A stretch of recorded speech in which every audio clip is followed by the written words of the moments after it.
Hello student, welcome to Atul education. तो friend, इस video के अंदर हम लोग पार्टनरशिप फाइनल अकाउंट्स के कुछ मोस्ट इंपॉर्टेंट एडजस्टमेंट देखेंगे। पार्टनरशिप फाइनल अकाउंट्स ऐसे एडजस्टमेंट जो एग्जाम में बार बार आते हैं, रिपीट होते हैं। तो उनके दो इफेक्ट क्या होते हैं वो सब मैं आपको बताने वाला हूँ। एक चीज़ आप अपने माइंड में रख लेना, एडजस्टमेंट के मिनिमम 2 इफेक्ट होते हैं, मतलब कम से कम आपको 2 इफेक्ट देने पड़ते हैं। मिनिमम 2 इफेक्ट होते हैं। तो क्या क्या इफेक्ट होते हैं और कौन कौन से एडजस्टमेंट है जो बार बार आते हैं, तो मैं आपको एक एक करके यहाँ पर बताता हूँ। सबसे पहला जो सबसे फेवरेट एडजस्टमेंट होता है वो होता है closing stock. Closing stock for the year ended आपको हर एक सम में आपको मिलेगा ही मिलेगा, कोई ऐसा सम नहीं बनता जिसके अंदर ना बने मिले एडजस्टमेंट। तो मैं एक लाइन भी ड्रॉ कर देता हूँ और यहाँ पर मैं हेडिंग में लिख देता हूँ फर्स्ट इफेक्ट सेकेंड इफेक्ट, जिससे आपको पता चलेगा कि फर्स्ट इफेक्ट क्या है, सेकेंड इफेक्ट क्या है। ये हम लोग फर्स्ट इफेक्ट को इसके अंदर लिखेंगे, सेकेंड इफेक्ट को इसके अंदर। अभी हमारे पास गुड्स बच गया, तो गुड्स बनता कहाँ पे? फैक्ट्री में बनता है। फैक्ट्री में गुड्स बन गया तो हम लोग फैक्ट्री में से निकाल के कहाँ पर रखेंगे? गोदाउन में। मतलब हमारे पास से गुड्स जा रहा है तो कहाँ पे आ जाएगा एक इफेक्ट? ट्रेडिंग अकाउंट्स के क्रेडिट साइड में जाके लिख देंगे क्लोजिंग स्टॉक। दूसरा, ये हमारे लिए असेट्स है तो बैलेंस शीट में जाएंगे, असेट साइड में जाके लिख देंगे, क्या लिखेंगे? असेट साइड में क्लोजिंग स्टॉक। क्या लिखेंगे? क्लोजिंग स्टॉक लिखेंगे। मतलब दोनों साइड लिखेंगे क्लोजिंग स्टॉक ही लिखेंगे, लेकिन ट्रेडिंग अकाउंट्स के क्रेडिट साइड में जाके लिखेंगे और बैलेंस शीट के असेट साइड में क्लोजिंग स्टॉक लिखकर इसका अमाउंट जो भी रहेगा लिख देंगे। मान लो क्लोजिंग स्टॉक का 2 प्राइस दिया है, market price and cost price, 2 price दिया है। तो दोनों में से कौन सा लेने का? विच एवर लोअर, जो दोनों में से कम रहेगा वो आपको लेना है। इफेक्ट यही आएगा, ट्रेडिंग अकाउंट्स के क्रेडिट साइड में क्लोजिंग स्टॉक और दूसरा बैलेंस शीट के असेट साइड में लिख देना। ये एडजस्टमेंट बार बार एग्जाम में आते हैं। दूसरा जो एडजस्टमेंट आता है बार बार एग्जाम में वो होता है आउटस्टैंडिंग एक्सपेंस। दूसरा जो है वो है आउटस्टैंडिंग एक्सपेंस।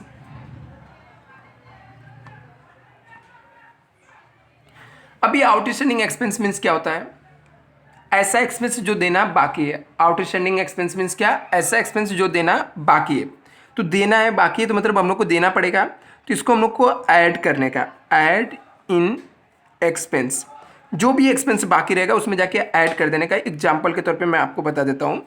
जैसे मान लेते हैं सैलरी आउटस्टैंडिंग, सैलरी आउटस्टैंडिंग है तो एक इफेक्ट जाके मान लो सैलरी कहाँ पे रहता है? प्रॉफिट एंड लॉस के डेबिट साइड में सैलरी लिखा रहेगा, तो उसके अंदर जाके ऐड कर देने का, ऐड आउटस्टैंडिंग सैलरी करके ऐड कर देना।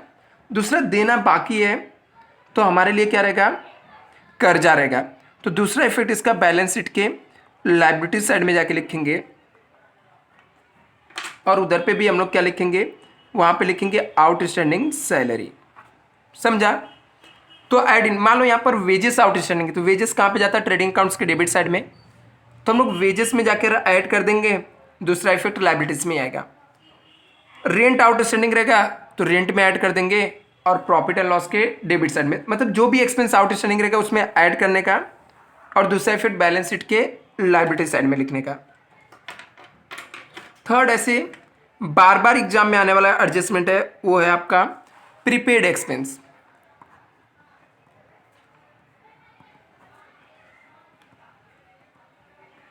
प्रीपेड एक्सपेंस, अभी प्रीपेड मतलब होता है एडवांस में देके रखना। प्रीपेड मीन्स क्या होता है? एडवांस में देके रखना। कोई भी एक्सपेंस एडवांस में, एग्जांपल के तौर पे रेंट मान लो एडवांस में दिया हुआ है, तो इसका फर्स्ट इफेक्ट क्या होगा? लेस फ्रॉम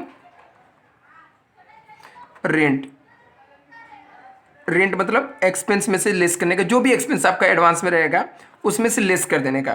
क्या लिखने का वहाँ पर? लेस करते समय लिखने का यहाँ पर less prepaid rent, prepaid rent लिखकर लेस कर देना।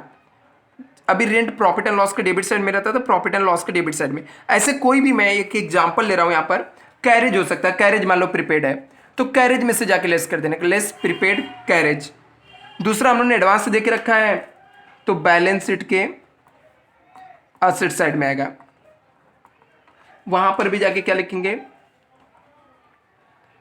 प्रीपेड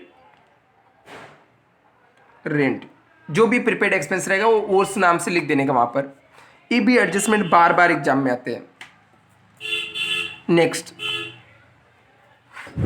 आपको आता है डेप्रिसिएशन ऑफ फिक्स एसेट्स। किसी भी एसेट्स का डेप्रिसिएशन बोल दिया रहेगा, डेप्रिसिएशन ऑन फिक्स एसेट्स। एक इफेक्ट क्या होगा, लेस करने का, लेस फ्रॉम असेट्स। जो भी असेट्स रहेगा वो असेट्स में से जाके लेस कर देने का। क्या लिखने का लेस करते समय, लेस करते समय लिखने का डेप्रिसिएशन। ठीक है, क्या लिखने का, लेस करते समय लिखने का डेप्रिसिएशन। डेप्रिसिएशन लिखकर लेस कर देना। दूसरा, मेरे एसेट्स का वैल्यू कम हो रहा है तो हमारे लिए लॉस है। लॉस है तो प्रॉफिट एंड लॉस के डेबिट साइड में जाना, सॉरी प्रॉफिट एंड लॉस के डेबिट साइड में जाके यहाँ पर लिखना है, प्रॉफिट एंड लॉस के डेबिट साइड में आएगा। पहले इफेक्ट बता देता हूँ, प्रॉफिट एंड लॉस के डेबिट साइड में आएगा और उधर पे जाके लिखना क्या है, लिखने का डेप्रिसिएशन जो भी असेट्स रहेगा ऑन असेट्स। जैसे बिल्डिंग रहेगा तो डेप्रिसिएशन ऑन बिल्डिंग लिखकर आप लिख सकते हो ऐसे। तो डेप्रिसिएशन का क्या होता है, एक लेस करने का फ्रॉम असेट्स, वो असेट्स में जाके क्या लिखने का, लेस डेप्रिसिएशन लिख कर लेस करने का। दूसरा, प्रॉफिट एंड लॉस के डेबिट साइड में जाके लिख देने का असेट्स का डेप्रिसिएशन जो भी हुआ रहेगा। ये भी एडजस्टमेंट बार बार एग्जाम में आता है। और कौन से एडजस्टमेंट है जो बार बार आते हैं,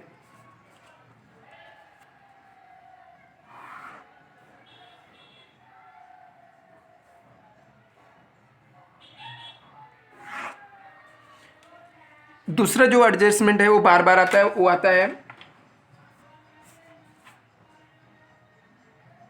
RDD मेंटेन, या साथ में लिख देता हूं bad debts, RDD bad debts. ये सब के एडजस्टमेंट बार बार आते हैं। तो इसको क्या करने का, एक तो लेस करने का, less from debtor, from debtor, debtor में से जाके लेस कर देने का। कैसे लेस करने का, डेटर में से, डेटर आपको कहाँ पे रहेगा, डेटर आपका बैलेंस शीट में रहेगा,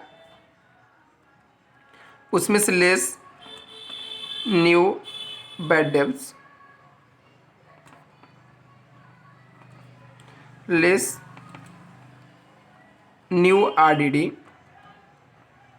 जो भी अमाउंट रहेगा ये बैलेंस शीट के आउटर कॉलम में आ जाता है। बैलेंस शीट के आउटर कॉलम में हम लोग बाद में लिख देते हैं, बट ये सब लेस कर देते हैं। लेस करके इसको कहाँ पे लिखते हैं, प्रॉफिट एंड लॉस अकाउंट के डेबिट साइड में आता है। Profit and loss account debit side में, वहाँ पे कैसे लिखते हैं, वहाँ पर जो बैड डेब्ट्स दिया रहता है ना, पहले से बैड डेब्ट्स लिखा हुआ रहता है,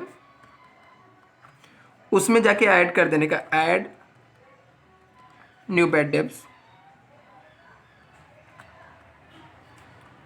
ऐड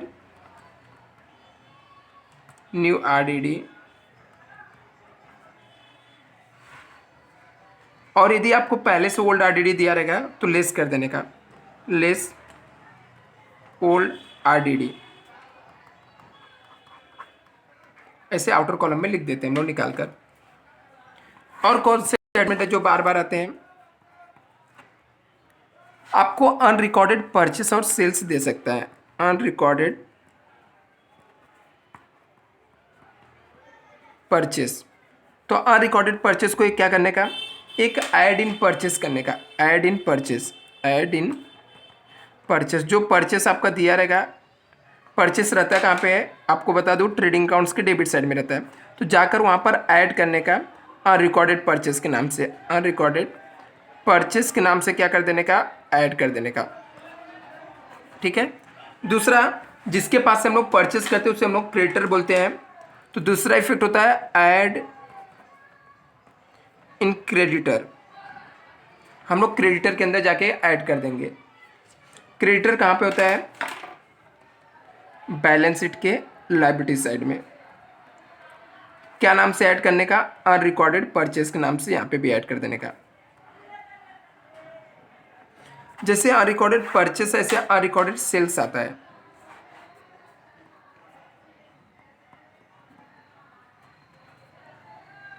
अनरिकॉर्डेड सेल्स, अभी इसमें क्या होता है, ऐड करने का, ऐड इन सेल्स, कहाँ पर, सेम परचेस के जैसा। ये ट्रेडिंग अकाउंट्स के क्रेडिट साइड में होता है, जाके ऐड अनरिकॉर्डेड सेल्स लिखकर सेल्स में ऐड कर देने का। ऐड कर दिया। दूसरा कहाँ पे जाएगा, बैलेंस शीट के असेट साइड में। असेट साइड में फिर कहाँ पे जाएगा, ऐड होगा। ऐड किस में होगा, ऐड इन डेटर, जिसको हम लोग उधारी में बेचते हैं उसे हम लोग डेटर बोलते हैं। तो डेटर में जाके ऐड कर देने का। कभी कभी इंटरेस्ट ऑन कैपिटल भी आपको दे देता है, इंटरेस्ट ऑन कैपिटल। अभी इंटरेस्ट, कैपिटल के ऊपर इंटरेस्ट देना है तो हमारे लिए लॉस होता है। लॉस होता है तो प्रॉफिट एंड लॉस के डेबिट साइड में जाके लिखने का, क्या लिखने का, इंटरेस्ट ऑन कैपिटल। ये इंटरेस्ट किसके ऊपर निकालेंगे, तो जो कैपिटल रहेगा ना, कैपिटल लेने का, उसके ऊपर इनटू परसेंटेज ऑफ इंटरेस्ट करके निकाल लेने का। दूसरा यही चीज पार्टनर्स के लिए इनकम होता है, इसलिए पार्टनर्स कैपिटल के क्रेडिट साइड में आ जाता है। एक और एडजस्टमेंट है जो आप लोग को बहुत डराता है, ठीक है, वो होता है loss by fire. Loss by fire, unrecorded goods, un insurance goods, un insurance goods loss by fire हो गया। तो गुड्स जा रहा है तो फर्स्ट इफेक्ट जो रहेगा ट्रेडिंग अकाउंट्स के क्रेडिट साइड में लिखने का। दूसरा हम लोग को लॉस हो गया तो सेकेंड इफेक्ट जो रहेगा बैलेंस शीट के, sorry, second effect profit and loss के डेबिट साइड में आएगा, प्रॉफिट एंड लॉस के डेबिट साइड में आ जाएगा। अभी यही इंश्योरेंस कराया हुआ गुड्स लॉस बाय फायर हो गया। लॉस बाय फायर, इंश्योरेंस, ये भी तो इंश्योरेंस ही था, चलो ये अन से अन इंश्योरेंस कर देते, ठीक है, अन इंश्योरेंस गुड्स है तो पूरा का पूरा लॉस हो गया क्योंकि कोई भी क्लेम नहीं मिल रहा है। अभी loss by fire insured goods, insurance किया हुआ गुड्स, तो गुड्स जल गया, गुड्स जा रहा है तो इसका इफेक्ट कहाँ पे आएगा, ट्रेडिंग अकाउंट्स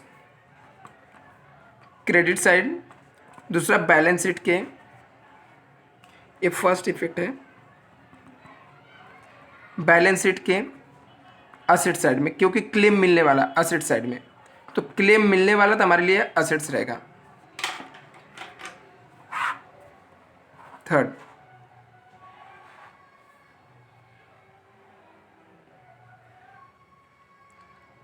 गुड्स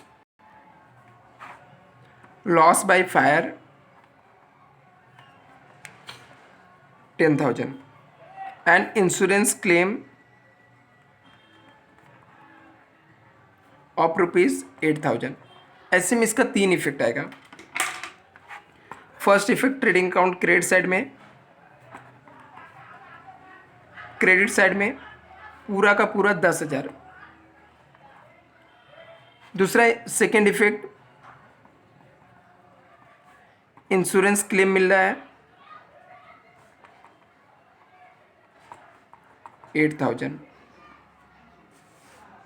कहाँ पर, बैलेंस शीट में,